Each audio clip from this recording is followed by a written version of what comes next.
એક ડોક્ટરની ભૂલ અને એક હસતો રમતો પરિવાર રજની પીડ્યો. જે દીકરીના હાથમાં પુસ્તકો હોવા જોઈએ, આજે એ દીકરી ન્યાય માટે સોશિયલ મીડિયા પર વિડીયો બનાવી રહી છે. મારા પપ્પા હારે એવો ફ્રોડ કર્યો કે એની વાત ન પૂછો.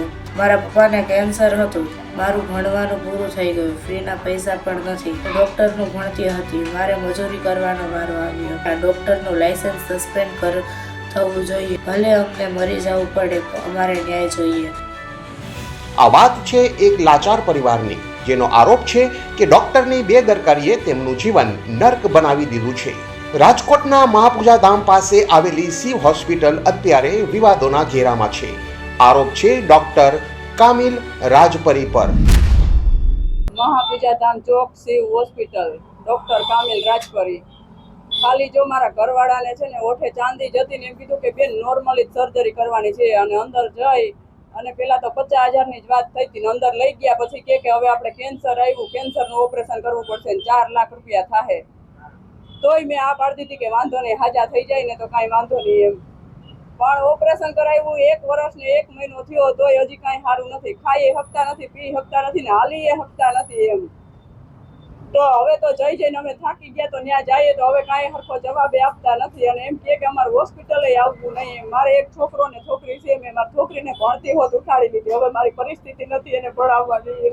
જો હું હવે ઘરની બાયણે કોઈની દીકરી નથી, છતાંય હું ઘરકામ કરવા જાઉં અને રાત્રે સિક્યુરિટીમાં જાઉં, 200-300 રૂપિયા આપે ને એવી રીતે હું મારું ઘરનું ગુજરાત ચલાવું એમ.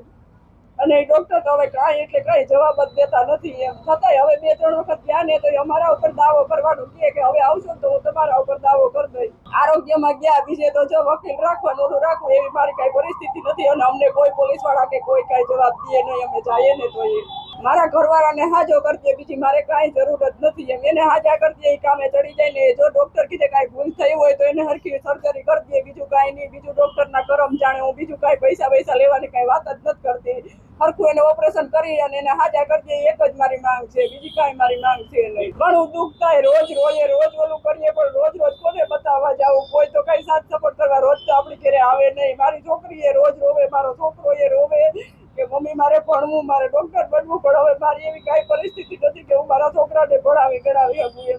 પીડિત પરિવારનું કહેવું છે કે મોઢામાં માત્ર ચાંદી હોવાનું કહીને કેન્સરની સર્જરી કરી નાખવામાં આવી. 50,000ની વાત હતી પણ 4 લાખ રૂપિયા પડાવી લેવામાં આવ્યા. આજે સ્થિતિ એ છે કે ઓપરેશનના 1 વર્ષ પછી પણ પિતાની હાલત સુધરવાને બદલે વધુ લથડી છે. આર્થિક તંગી એટલી વધી ગઈ છે કે ધોરણ 9માં ભણતી દીકરીએ પોતાનું ભણતર અને ડોક્ટર બનવાનું સ્વપ્ન છોડવું પડ્યું છે. ઘર ચલાવવા માટે માતાએ આજે સિક્યુરિટી ગાર્ડ અને ઘરકામ કરવા મજબૂર બનવું પડ્યું છે. મારા પપ્પાનું ઓપરેશન કરાયું હતું ત્યારે તો પૈસા હતા, ત્યારે હું ભણતી હતી, બધું સરખું જ હતું. ઘરમાં પણ મારી મમ્મીને કામ કરવાની જરૂર નથી. પણ જ્યારે ધીરે ધીરે પછી કેટલું ઘણું થાય, પછી મારા પપ્પા બિચારા કંઈ ખાઈ નહોતા શકતા, કંઈ પી નહોતા શકતા, તો ધીરે ધીરે આખા શરીરમાંથી બધું હોઈ ગયું, રસી એટલા નીકળે એટલે એવું બધું થઈ ગયું. પછી બિચારા પપ્પા હાલી ન શકે તો કામ શું કરી શકે? એક ડ્રાઈવર હોય એ હાલી ન શકે તો હરકેટમાં બેહીને આખા રાતના ઉજાગરા બધું કેમ કરી શકે?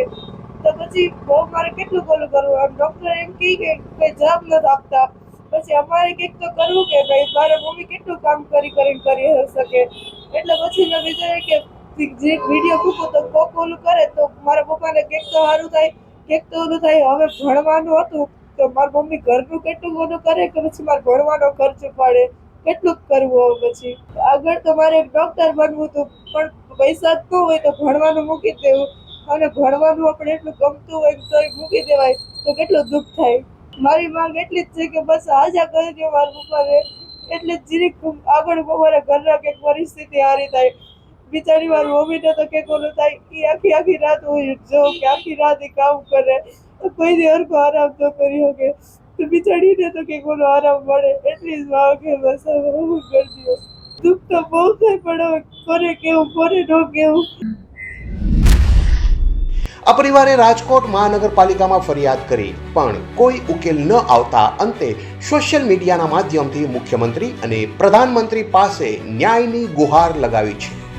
મારી તમને બધાને નમ્ર વિનંતી કે મીડિયા આગળ મોકલો એટલે મારા પપ્પાની જિંદગી અને અમે ભાઈ બહેન અને મારા મમ્મીની જિંદગી બગાડી અથવા બીજા કોઈ સાથે ન થાય. એટલા માટે હું આ વિડીયો બનાવું છું કે આ ભૂપેન્દ્ર પટેલ અને નરેન્દ્ર મોદીના કાન સુધી પહોંચી જાય. બીજી તરફ ડોક્ટર કામિલ રાજપરીએ તમામ આરોપોને પાયા વિહોણા ગણાવ્યા છે. ડોક્ટરનું કહેવું છે કે દર્દીને 4થા સ્ટેજનું કેન્સર હતું અને સર્જરી નિયમ મુજબ જ થઈ છે. તેમણે 4 લાખ રૂપિયા નહીં પણ 2,47,000 રૂપિયા વસૂલ્યા હોવાના પુરાવા પણ રજૂ કર્યા છે. સાથે જ ડોક્ટરે આરોપ લગાવ્યો છે કે પરિવાર તેમને વોટ્સએપ પર ધમકીઓ આપી રહ્યો છે. આ વસ્તુ છે ને તદ્દન ખોટી છે. એ પેશન્ટની સારવાર અમે સારી રીતે અને સરખી રીતે જે રીતે નિયમ હોય છે એ રીતે જ કર્યું હતું.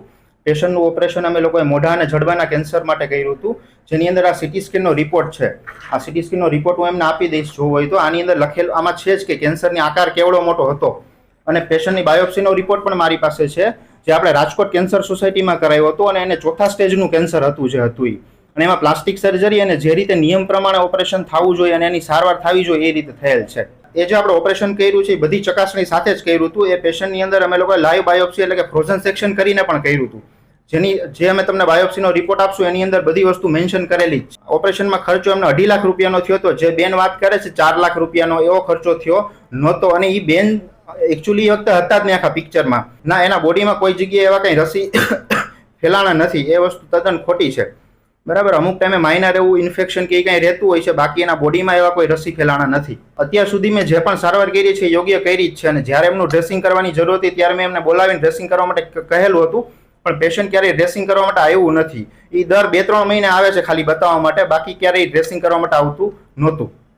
અને બીજી વસ્તુ કે જ્યારે એ પેશન્ટ આવ્યા હતા જીતુભાઈ, એમના ફ્રેન્ડ સાથે ઓપરેશન કરવા માટે આવ્યા હતા. એને અમને જણાવેલ હતું કે મારા ઓપરેશન વિશે આ માહિતી મારી વાઈફને આપતા નહીં, એટલે કે જે બેન બોલે છે એને આપતા નહીં. એટલે એ બેન એ વખતે પિક્ચરમાં હતા જ નહીં.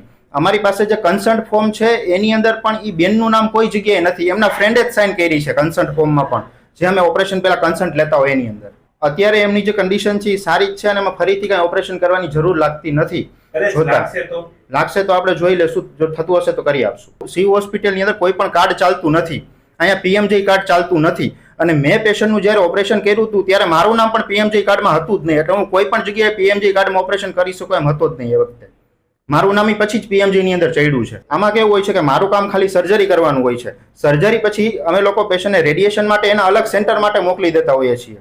હવે એ સેન્ટરે શું કર્યું એના વિશે કઈ મને માહિતી નથી, કારણ કે એ અલગ ડોક્ટર અને અલગ હોસ્પિટલ એની સારવાર થતી હોય છે રેડિયેશન માટેની. અમે જનરલી કોઈને એ રીતનું માર્ગદર્શન આપતા નથી, પણ અમે જનરલી સજેસ્ટ કરીએ કે તમે આ રાજકોટની અંદર 2-3 હોસ્પિટલ છે જ્યાં રેડિયેશનનું કામ થતું હોય છે, એ જગ્યાએ જતા રહ્યો તમે. આરોણી છે, સ્ટર્લિંગ છે, ઓકાટ છે, કોઈ પણ જગ્યાએ લોકો જઈ શકે અને જે પણ જગ્યાએ જવું હોય જગ્યાએ. અમે એવું કઈ બાંધ્યું ના હોય કે તમે આ જ જગ્યાએ જાઓ. મેં તો યોગ્ય સારવાર કરી છે અને મને પૂરેપૂરી ખાતરી છે. સત્ય શું છે એ તો તપાસ બાદ જ ખબર પડશે. પણ સવાલ એ છે કે શું આ ગરીબ પરિવારને ન્યાય મળશે? શું આ દીકરી ફરી ક્યારે સ્કૂલે જઈ શકશે? તમારા મતે આમાં ભૂલ કોની છે? આ આખો રિપોર્ટ જોઈને કોમેન્ટમાં ચોક્કસ જણાવજો.